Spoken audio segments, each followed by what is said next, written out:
नमस्कार, one India Hindi में आपका स्वागत है। अयोध्या में राम मंदिर का रास्ता साफ होने के बाद अब मथुरा में श्री कृष्ण जन्मस्थान परिसर का मसला फिर उठने लगा है।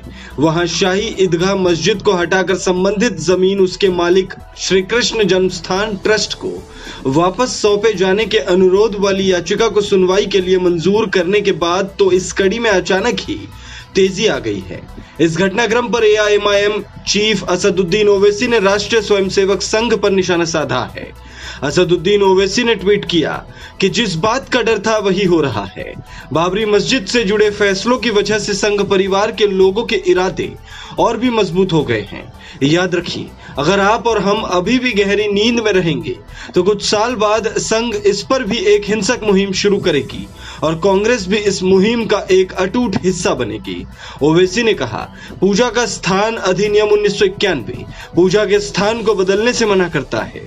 गृह मंत्रालय को इस अधिनियम का प्रशासनिक अधिकार सौंपा गया है। इसकी प्रतिक्रिया कोर्ट में क्या होगी? शाही ईदगाह ट्रस्ट और श्री कृष्ण जन्मस्थान सेवा संघ ने अक्टूबर 1968 में इस विवाद को हल किया। अब इसे पुनर्जीवित क्यों करें? उन्होंने लोगों से संघ परिवार से सतर्क रहने को कहा है।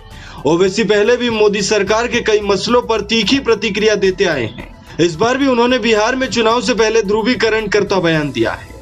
गौरतलब है कि लखनऊ की वकील रंजना अग्निहोत्री और 6 अन्य लोगों ने सोमवार को जिला न्यायाधीश साधना ठाकुर की अदालत में यह याचिका सुप्रीम कोर्ट के वकील हरिशंकर जैन और विष्णु जैन के माध्यम से दाखिल की थी।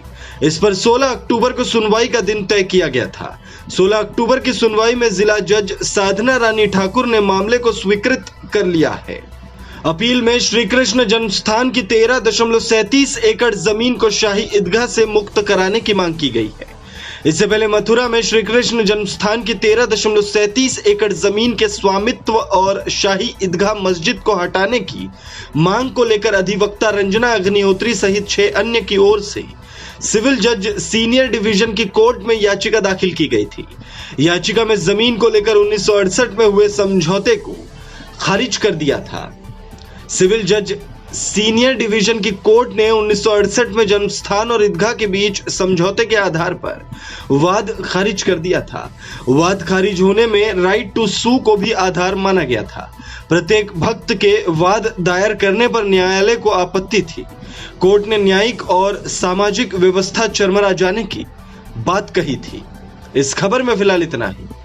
तमाम अपडेट्स के लिए बने रहिए वन इंडिया के साथ।